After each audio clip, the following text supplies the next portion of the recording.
生病了不用去医院看病，只要买瓶秘制小果汁，喝完腰不疼腿不酸。别说治癌症了，就算人已经嘎了，也能当场救活。明明一眼假的东西，结果普通人信了，就连前总统等政府高官也成了忠实客户。这卖果汁的不仅没有被当成骗子，还被奉为神，每年狂捞上千万美元，这究竟是怎么一回事？今天秋哥就带大家来了解了解。刚果民主共和国简称刚果金，位于非洲中部，与乌干达、卢旺达、坦桑尼亚、布隆迪、赞比亚、安哥拉、南苏丹和中非接壤，国土面积约为234万平方公里，人口约1亿人。在刚果金的国家体育馆聚集了上万人，有钱买票的就排队进馆，没钱的呢，宁愿在外面晒着太阳也不愿离开。而体育馆内不仅有摄像机在全国直播，还有大量的警察，甚至连前总统以及其他的政府高官都来捧场。不知道的还以为这是在举办比赛、大家观赛呢，而实际上这只是人家先知的新品发布会。这成千上万人都是来这看病的，不是？既然都有病，那为啥不去医院，跑到体育馆是个什么道理呢？这就不得不说到被刚果金誉为先知的男人。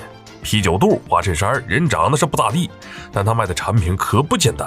耗时以昆年研发出来的秘制小果汁，号称能包治百病，人嘎了也能给你医活过来。你没听错，小果汁的效果就是这么炸裂。死而复生这种事，咱也就是在小说里幻想一下，但在刚果金这居然成了现实。小果汁畅销刚果金，反正喝过的就没有说不好的。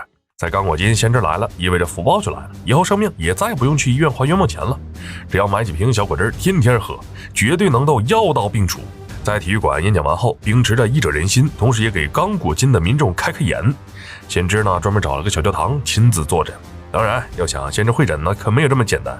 在去看病之前，得先交一笔钱才行，每人50美元，然后才能见到先知。虽然门票不便宜，但找先知看病的人真不少。这不，有个瘫痪的女人去过医院，也看过一些偏方，这病偏偏就是治不好，最后只能来求助先知帮忙看看。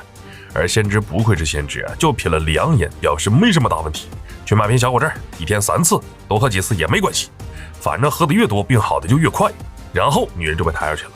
看病的时间前后加起来还不到1分钟，其他看的病也都一样，腿瘸了喝果汁，肾虚喝果汁，人死了还是喝果汁，同样的果汁，不同的病人，平均下来呢5秒一个病人，效率直接秒杀全世界的医生。小果汁有没有用不知道，也没有人质疑，哪怕小果汁的价格不便宜，一瓶400毫升的果汁就得100美元，而刚果金的人均月薪不到300，就这么一小瓶就得花这大半工资。就这，所有的人不管有病没病的，都老是跑去买，好像是什么宝贝，去晚了就抢不到似的。